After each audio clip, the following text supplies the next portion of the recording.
Assalamualaikum warahmatullahi wabarakatuh. Sahabat-sahabat Strong Identity dimanapun Anda berada, semoga kita semua senantiasa selalu disehatkan, dirahmati, dan diberikan petunjuk oleh Allah Subhanahu wa Ta'ala untuk selalu berbuat baik dalam kehidupan kita.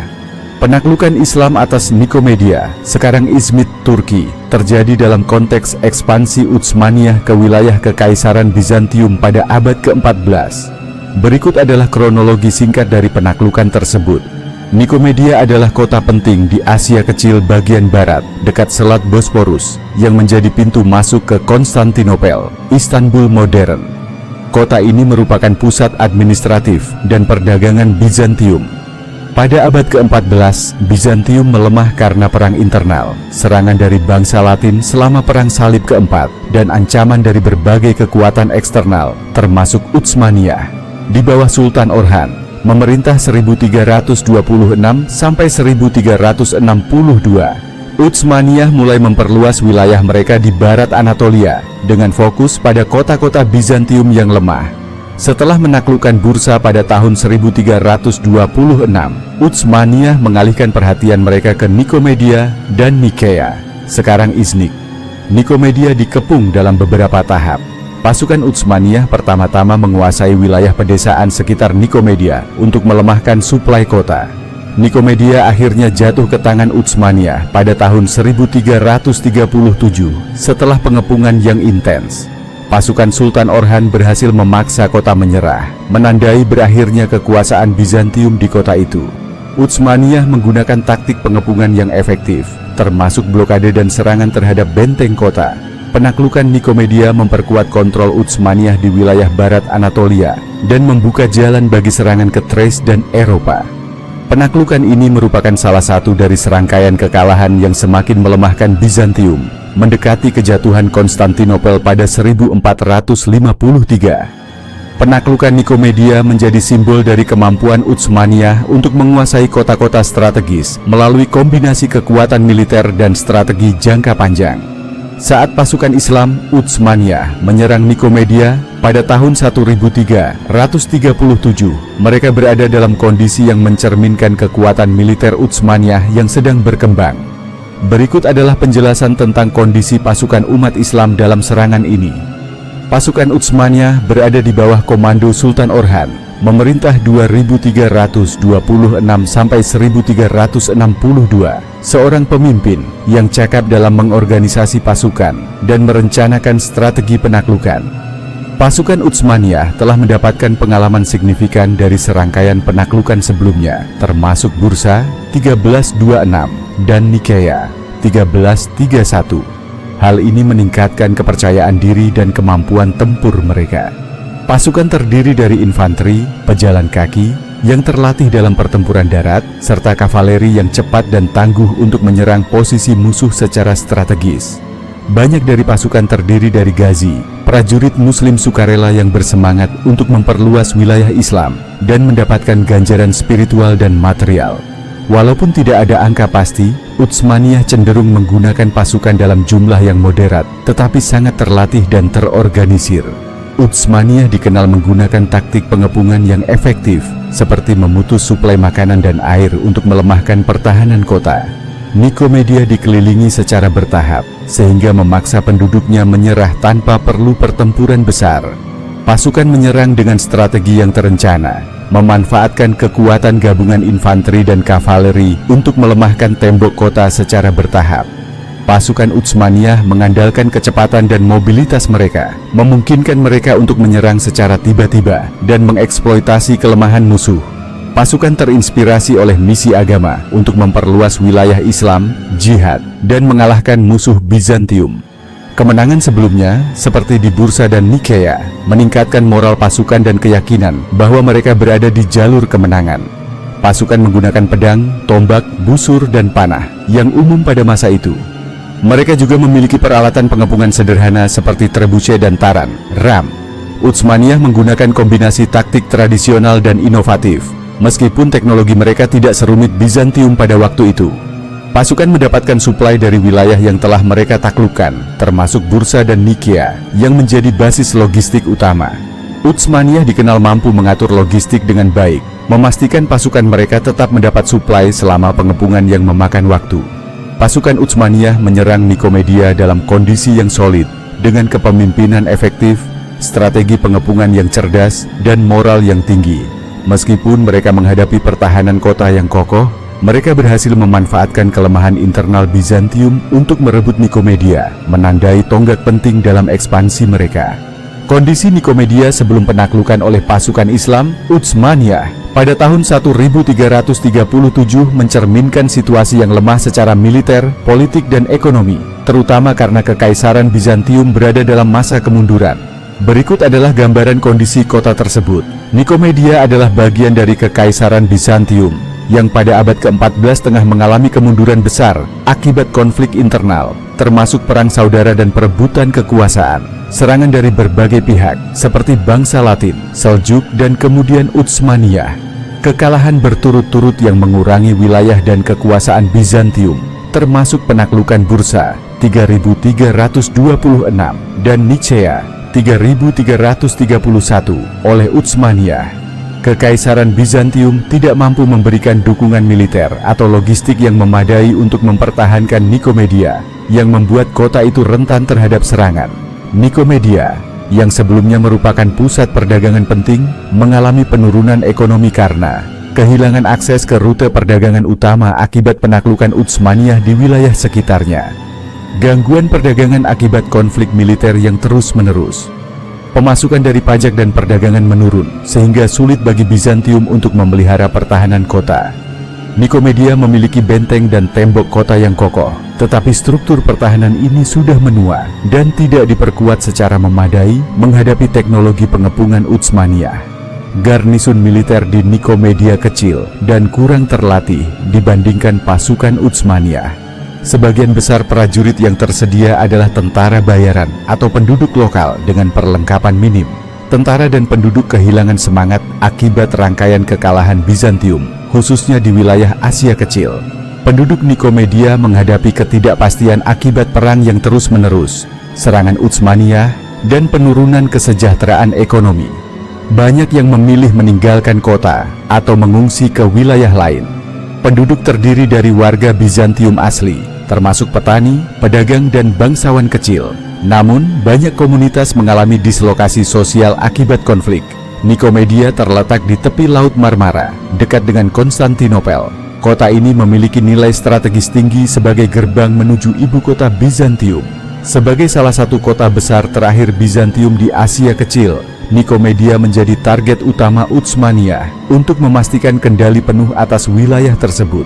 Sejak penaklukan Bursa dan Nicea, Utsmaniyah secara bertahap mengisolasi Nikomedia dengan menyerang desa-desa sekitarnya, memutus jalur suplai, dan mengancam penduduk. Sebelum pengepungan akhir pada tahun 1337, kota ini sudah mengalami isolasi yang membuatnya sulit bertahan lama tanpa bantuan eksternal. Sebelum penaklukan Utsmaniyah, Nikomedia berada dalam kondisi yang lemah, dengan pertahanan yang terbatas, ekonomi yang merosot, dan penduduk yang kehilangan harapan. Ditambah dengan tekanan militer Utsmaniyah yang terus meningkat dan lemahnya dukungan dari Kekaisaran Bizantium, kota ini menjadi target yang relatif mudah untuk ditaklukkan. Penaklukan Nikomedia oleh Utsmaniyah melambangkan runtuhnya kekuasaan Bizantium di Anatolia. Setelah penaklukan Nikomedia oleh pasukan Utsmaniyah pada tahun 1337, kota ini mengalami berbagai perubahan signifikan di bawah pemerintahan Islam. Berikut adalah gambaran kondisi Nikomedia setelah penaklukan. Setelah penaklukan, Nikomedia secara bertahap dikenal dengan nama Izmit, nama yang tetap digunakan hingga kini. Nikomedia menjadi bagian dari sistem pemerintahan Utsmaniyah dan dimasukkan ke dalam salah satu wilayah administratif, Sanjak, di bawah kendali pusat Utsmaniyah. Letaknya yang strategis, dekat Laut Marmara dan Konstantinopel, menjadikan Izmit penting sebagai jalur logistik dan komunikasi antara Asia dan Eropa. Sebagian besar penduduk Bizantium yang tidak mampu beradaptasi dengan pemerintahan baru meninggalkan kota, sementara beberapa tetap tinggal di bawah pemerintahan Utsmaniyah. Komunitas Muslim, terutama para Ghazi dan pendatang baru dari wilayah Anatolia lainnya, mulai menetap di kota tersebut. Utsmaniyah memberikan kebebasan beragama kepada penduduk Kristen yang tetap tinggal sesuai dengan kebijakan toleransi mereka terhadap non-Muslim, disebut dhimmi, selama mereka membayar pajak khusus, jizyah. Utsmaniyah mendorong pembangunan kembali dan pertumbuhan Izmit sebagai pusat perdagangan penting, memanfaatkan lokasinya di jalur transportasi utama. Pemerintah Utsmaniyah mulai membangun infrastruktur baru, termasuk pasar, bazar, masjid, dan tempat tinggal untuk komunitas Muslim yang baru. Izmit menjadi bagian dari jaringan ekonomi yang lebih luas, menyediakan barang dan jasa untuk wilayah lain di Anatolia dan Eropa. Pembangunan masjid dan madrasah untuk melayani kebutuhan spiritual dan pendidikan penduduk Muslim. Masjid-masjid yang didirikan seringkali menggantikan gereja Bizantium yang ada atau dibangun di lokasi baru. Perbaikan tembok kota dan fasilitas umum untuk memastikan Izmit dapat berfungsi sebagai kota administratif dan pertahanan Utsmaniyah. Penggunaan pelabuhan Izmit untuk keperluan dagang dan militer. Izmit menjadi salah satu basis militer penting Utsmaniyah untuk persiapan penaklukan lebih lanjut, termasuk ekspansi ke Eropa. Izmit digunakan sebagai salah satu titik penghubung strategis menuju Konstantinopel, yang kemudian jatuh ke tangan Utsmaniyah pada tahun 1453. Di bawah pemerintahan Utsmaniyah, Izmit mengalami periode stabilitas politik yang memungkinkan penduduknya untuk berkembang dan beradaptasi dengan struktur pemerintahan baru. Izmit menjadi kota dengan budaya Islam yang kuat, meskipun komunitas Kristen dan Yahudi tetap ada sebagai minoritas. Setelah penaklukan Utsmaniyah, Nikomedia, Izmit mengalami transformasi dari kota Bizantium yang melemah menjadi bagian integral dari kekhalifahan Utsmaniyah yang berkembang. Dengan perubahan dalam pemerintahan, demografi, dan ekonomi, kota ini menjadi pusat penting dalam wilayah Anatolia Barat, memainkan peran strategis dalam sejarah Utsmaniyah hingga era modern. Kondisi umat Islam di Nikomedia kemudian dikenal sebagai Izmit setelah penaklukan oleh Utsmaniyah pada tahun 1337 mencerminkan dinamika sosial, ekonomi, dan budaya yang berkembang di bawah pemerintahan Islam. Berikut adalah uraian tentang kehidupan umat Islam di kota ini. Setelah penaklukan, banyak umat Islam, terutama dari wilayah Anatolia lainnya, bermigrasi ke Nikomedia untuk menetap. Para Ghazi, prajurit Muslim, dan keluarga mereka sering menjadi pemukim pertama di kota yang baru ditaklukkan. Umat Islam membawa serta tradisi, budaya, dan tata cara kehidupan yang khas, menciptakan identitas kota yang berbeda dari masa Bizantium sebelumnya. Masjid mulai didirikan di kota ini, baik melalui pembangunan baru maupun konversi gereja Bizantium. Masjid-masjid ini menjadi pusat spiritual dan sosial komunitas Muslim. Imam, ulama, dan tokoh agama lainnya memainkan peran penting dalam mengelola kehidupan keagamaan umat Islam. Kehidupan keagamaan umat Islam di Nikomedia mencakup sholat berjamaah, perayaan hari besar Islam seperti Idul Fitri dan Idul Adha, serta pendidikan agama untuk anak-anak. Umat Islam berpartisipasi dalam perdagangan, pertanian, dan kerajinan. Mereka mengambil peran penting dalam menghidupkan kembali perekonomian Nikomedia yang sebelumnya melemah. Pasar, bazar, menjadi pusat ekonomi yang vital, di mana pedagang Muslim berinteraksi dengan komunitas non-Muslim, seperti Kristen dan Yahudi. Lembaga wakaf, harta yang disumbangkan untuk kepentingan agama dan sosial, mulai berkembang, mendukung pembangunan masjid, madrasah, dan fasilitas umum lainnya. Jumlah umat Islam meningkat pesat seiring migrasi dan perkembangan kota.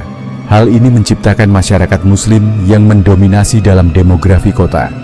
Umat Islam hidup berdampingan dengan komunitas Kristen dan Yahudi yang masih ada di kota, meskipun umat Islam memiliki dominasi sosial dan politik.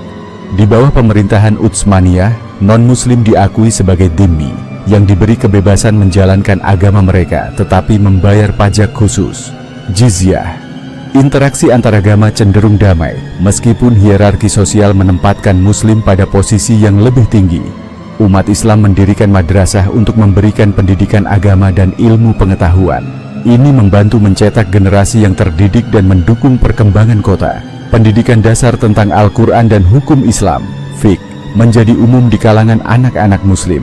Tradisi budaya seperti sastra Islam, seni kaligrafi, dan musik mulai berkembang di Nikomedia di bawah pengaruh umat Islam. Kehidupan umat Islam di Nikomedia diwarnai dengan stabilitas politik yang diberikan oleh pemerintahan Utsmaniyah. Hal ini memungkinkan mereka untuk fokus pada perkembangan ekonomi, sosial, dan budaya. Umat Islam mendirikan lembaga-lembaga amal untuk membantu masyarakat miskin, mendanai pembangunan, dan mendukung komunitas secara keseluruhan. Setelah penaklukan Nikomedia, umat Islam di kota tersebut berkembang pesat, baik dalam jumlah maupun pengaruh. Mereka menciptakan fondasi sosial, ekonomi, dan budaya yang kuat, menjadikan Nikomedia sebagai salah satu kota penting di wilayah Utsmaniyah. Kehidupan umat Islam di Nikomedia mencerminkan pola umum transformasi kota-kota Bizantium yang ditaklukkan, di mana pengaruh Islam membawa stabilitas dan perkembangan baru. Pandangan para ilmuwan Muslim dan ulama Islam tentang kondisi umat Islam di Nikomedia, Izmit, setelah penaklukan Utsmaniyah cenderung mencerminkan sudut pandang keagamaan, politik, dan sosial yang relevan dengan konteks masa itu. Berikut adalah beberapa kemungkinan pandangan yang dapat dipahami dari perspektif keilmuan dan keagamaan Islam. Banyak ulama Muslim akan melihat penaklukan Nikomedia sebagai bagian dari misi jihad, yakni memperluas wilayah Islam dan membawa keadilan syariat ke wilayah baru. Penaklukan ini dianggap sebagai bukti kemenangan umat Islam dengan izin Allah. Ulama mungkin menekankan pentingnya menjalankan tanggung jawab terhadap masyarakat, termasuk melindungi non-Muslim yang menjadi dhimmi. Mereka akan mengingatkan pemerintah dan umat Islam untuk menegakkan prinsip-prinsip keadilan, toleransi, dan perlindungan hak-hak penduduk lokal. Para ilmuwan Muslim dan ulama akan menyoroti kebutuhan untuk mendidik penduduk Muslim yang baru menetap di Nikomedia. Fokusnya adalah memperkuat iman dan memberikan pemahaman mendalam tentang syariat Islam. Dalam perspektif ulama yang mendukung toleransi, hubungan antara umat Islam dan komunitas non-Muslim akan dilihat sebagai peluang untuk menunjukkan etika Islam yang luhur, seperti kejujuran, kemurahan hati, dan keadilan. Ilmuwan Muslim yang mendukung kebangkitan politik Islam mungkin memandang Nikomedia sebagai simbol penting kekuatan Utsmaniyah di Anatolia Barat. Mereka akan memuji peran Sultan Orhan dalam memperluas wilayah Islam dengan cara yang efektif dan relatif damai. Ulama akan menggunakan kesempatan ini untuk menyoroti pentingnya pemerintahan yang adil, amanah, dan berorientasi pada kemaslahatan rakyat. Penaklukan ini juga dilihat sebagai bukti keberhasilan tata kelola Islam. Ulama dan ilmuwan Muslim yang fokus pada kesejahteraan ekonomi akan memandang pentingnya pengelolaan sumber daya kota Nikomedia. Mereka akan mendorong umat Islam untuk terlibat aktif dalam perdagangan dan pertanian, serta memastikan bahwa kekayaan digunakan untuk kepentingan masyarakat melalui zakat dan wakaf. Ulama mungkin menyoroti pentingnya distribusi kekayaan yang adil, sehingga tidak hanya komunitas tertentu yang menikmati manfaat ekonomi kota. Nikomedia, dengan sejarahnya sebagai kota Bizantium yang memiliki tradisi intelektual, mungkin dipandang sebagai tempat potensial untuk mengembangkan ilmu pengetahuan. Ulama seperti Al-Farabi atau Ibnu Khaldun, jika berada dalam konteks serupa, akan mendorong pembangunan madrasah dan pusat keilmuan di kota ini. Ilmuwan Muslim akan melihat Nikomedia sebagai contoh bagaimana peradaban Islam dapat mengintegrasikan elemen-elemen lokal dengan prinsip-prinsip Islam untuk menciptakan masyarakat yang harmonis dan maju. Sebagian ulama mungkin memperingatkan tantangan dalam mengintegrasikan penduduk Muslim dan non-Muslim, serta menjaga harmoni sosial di kota yang baru ditaklukkan. Dalam pandangan ulama, adanya interaksi yang intens antara Muslim dan komunitas lain dapat menimbulkan bahaya terhadap kemurnian iman, sehingga mereka akan mendorong umat Islam untuk tetap teguh pada ajaran agama. Pandangan para ulama dan ilmuwan Muslim tentang kondisi umat Islam di Nikomedia akan mencerminkan optimisme atas keberhasilan penaklukan, tanggung jawab terhadap masyarakat, serta harapan untuk membangun peradaban Islam yang berakar pada prinsip keadilan, ilmu pengetahuan, dan kesejahteraan. Mereka akan memandang Nikomedia sebagai peluang strategis untuk memperkuat pengaruh Islam dan menunjukkan nilai-nilai luhur agama dalam tata kelola masyarakat. Penaklukan Nikomedia oleh pasukan Utsmaniyah pada tahun 1337 di bawah kepemimpinan Sultan Orhan akan dilihat oleh para ilmuwan Muslim dan ulama Islam sebagai peristiwa signifikan yang mencerminkan berbagai aspek teologis, politik, sosial, dan budaya. Berikut adalah beberapa pandangan yang mungkin mereka ungkapkan. Penaklukan Nikomedia akan dipandang sebagai salah satu bentuk jihad yang bertujuan memperluas wilayah Islam, menegakkan syariat, dan menyebarkan nilai-nilai agama Islam. Banyak ulama akan memuji usaha ini sebagai pelaksanaan kewajiban umat Islam untuk mendakwahkan Islam dan melindungi kaum muslimin dari ancaman musuh. Penaklukan dianggap sebagai tanda pertolongan Allah kepada umat Islam. Mereka akan menekankan pentingnya ketakwaan dan doa sebagai faktor utama keberhasilan ini. Ulama mungkin mengutip ayat-ayat Al-Quran seperti surah Al-Fath 48:1. Sesungguhnya kami telah memberikan kepadamu kemenangan yang nyata. Nikomedia sebagai kota strategis di Asia Kecil merupakan simbol penting dalam ekspansi kekuasaan Islam. Ulama dan ilmuwan muslim akan melihatnya sebagai langkah maju menuju konsolidasi wilayah Utsmaniyah di Anatolia. Penaklukan Nikomedia dipandang sebagai pijakan untuk memperluas wilayah Islam lebih jauh, termasuk ke Eropa. Sultan Orhan mungkin dipuji sebagai pemimpin yang adil, cakap, dan saleh, yang memimpin dengan prinsip-prinsip Islam. Ilmuwan politik seperti Ibnu Khaldun mungkin akan menganggap peristiwa ini sebagai bukti kekuatan dan efektivitas pemerintahan Utsmaniyah yang sedang berkembang. Para ulama akan menekankan pentingnya menyebarkan ajaran Islam secara damai di antara penduduk Nikomedia, termasuk kepada non-muslim yang memilih untuk tetap tinggal setelah penaklukan. Mereka mungkin melihat integrasi penduduk lokal sebagai tantangan dan peluang untuk menunjukkan keadilan Islam. Berdasarkan prinsip Ahl al-Dhimmah, ulama akan menekankan pentingnya melindungi hak-hak non-muslim yang berada di bawah perlindungan pemerintahan Islam selama mereka mematuhi kewajiban membayar pajak jizyah.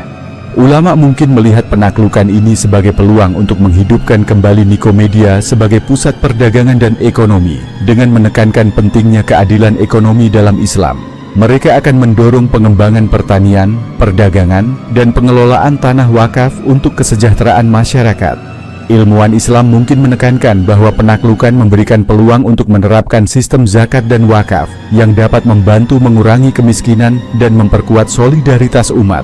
Para ilmuwan muslim mungkin memandang Nikomedia sebagai tempat yang berpotensi menjadi pusat penyebaran ilmu pengetahuan Islam, seperti yang terjadi di kota-kota lain yang ditaklukkan.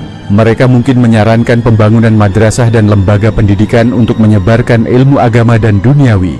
Ilmuwan seperti Al-Farabi atau Ibnu Sina, jika hidup pada masa itu, mungkin akan menekankan pentingnya mengambil elemen positif dari budaya Bizantium lokal untuk dipadukan dengan nilai-nilai Islam, menciptakan harmoni antara tradisi lokal dan Islam.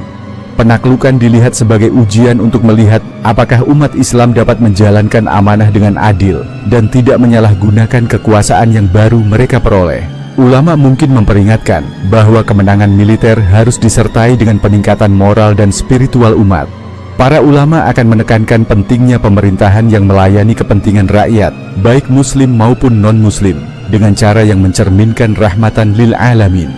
Secara keseluruhan, ulama dan ilmuwan muslim akan memandang penaklukan Nikomedia sebagai peristiwa besar yang memperkuat posisi Islam di wilayah Anatolia. Mereka akan menekankan bahwa keberhasilan ini membawa tanggung jawab besar untuk menciptakan masyarakat yang adil, damai dan makmur, sesuai dengan ajaran Islam. Penaklukan ini dilihat sebagai bukan hanya kemenangan militer, tetapi juga peluang untuk menunjukkan keunggulan peradaban Islam kepada dunia. Jejak warisan umat Islam di Nikomedia, sekarang Izmit, Turki, mencerminkan transformasi sosial, budaya, dan arsitektur yang terjadi setelah penaklukan kota ini oleh Utsmaniyah pada tahun 3337. Berikut adalah gambaran tentang warisan yang ditinggalkan umat Islam di Nikomedia.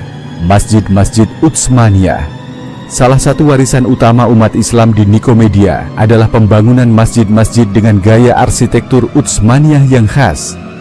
Masjid-masjid ini sering dihiasi dengan kubah, mihrab yang indah, dan menara yang menjulang. Contoh penting termasuk Masjid Pertev Mehmet Pasha yang dibangun pada abad ke-16 atas perintah Wazir Agung Pertev Mehmet Pasha. Konversi gereja ke masjid. Sebagian gereja Bizantium diubah menjadi masjid setelah penaklukan, mencerminkan proses integrasi ke dalam budaya Islam. Khan dan karavanserai. Sebagai pusat perdagangan, Izmit dilengkapi dengan khan, penginapan untuk pedagang, dan karavanserai yang mendukung kegiatan perdagangan antara Anatolia dan wilayah lainnya. Pemandian umum, hammam. Pembangunan pemandian umum atau hammam adalah bagian dari warisan budaya Islam di Izmit. Hammam ini tidak hanya berfungsi sebagai tempat kebersihan, tetapi juga sebagai pusat sosial, jalan dan jembatan. Pembangunan jalan dan jembatan untuk mendukung transportasi dan perdagangan menunjukkan kontribusi umat Islam dalam mengembangkan infrastruktur kota. Lembaga pendidikan dan keagamaan meliputi madrasah. Madrasah didirikan untuk mengajarkan ilmu agama dan ilmu pengetahuan umum. Ini mencerminkan komitmen Utsmaniyah terhadap pendidikan. Institusi-institusi ini menjadi pusat intelektual yang menarik para pelajar dari berbagai wilayah. Kompleks keagamaan. Banyak masjid yang dilengkapi dengan fasilitas pendukung seperti perpustakaan, sekolah, mekteb, dan dapur umum, imaret, yang melayani masyarakat miskin. Pasar tradisional Islam didirikan di Izmit, yang menjadi pusat ekonomi kota dan tempat interaksi sosial masyarakat. Barang-barang dari berbagai wilayah diperdagangkan, mencerminkan peran Izmit sebagai penghubung antara Eropa dan Asia. Sistem wakaf, sumbangan amal yang berkelanjutan, memainkan peran besar dalam mendukung pembangunan masjid, madrasah, rumah sakit, dan fasilitas umum lainnya. Kaligrafi Arab dan seni dekoratif Utsmaniyah seperti ubin dengan pola geometris dan floral menjadi bagian penting dari identitas artistik kota ini. Tradisi keagamaan Islam seperti perayaan Idul Fitri dan Idul Adha menjadi bagian integral dari budaya Izmit. Meski menjadi kota muslim, Izmit tetap mempertahankan komunitas Kristen dan Yahudi di bawah perlindungan hukum Islam, Dhimmah. Mereka diizinkan untuk menjalankan praktik agama mereka dan memiliki rumah ibadah sendiri. Pengaruh Bizantium dan Islam yang saling melengkapi terlihat dalam seni, arsitektur, dan tradisi kota. Benteng-benteng yang ada di Nikomedia diperbaiki dan diperkuat oleh umat Islam untuk mempertahankan kota dari ancaman eksternal. Pelabuhan Izmit di Laut Marmara dikembangkan untuk mendukung perdagangan dan aktivitas militer Utsmaniyah. Izmit menjadi pusat penyebaran nilai-nilai Islam di wilayah Anatolia Barat dan sekitarnya. Warisan ini tetap terjaga melalui pendidikan, masjid, dan lembaga keagamaan lainnya. Kota ini menjadi pusat dakwah yang memperkuat kehadiran Islam di wilayah tersebut. Warisan umat Islam di Nikomedia Izmit mencerminkan peran penting kota ini dalam sejarah Islam dan Utsmaniyah. Jejak tersebut meliputi arsitektur yang megah, sistem sosial yang terorganisir, dan kontribusi besar dalam bidang pendidikan, ekonomi, dan budaya. Hingga hari ini, Izmit tetap menjadi saksi bisu dari peradaban Islam yang pernah berjaya di wilayah ini. Demikian materi yang dapat kami sampaikan, semoga bermanfaat. Jazakumullah khairan katsiron. Wassalamualaikum warahmatullahi wabarakatuh.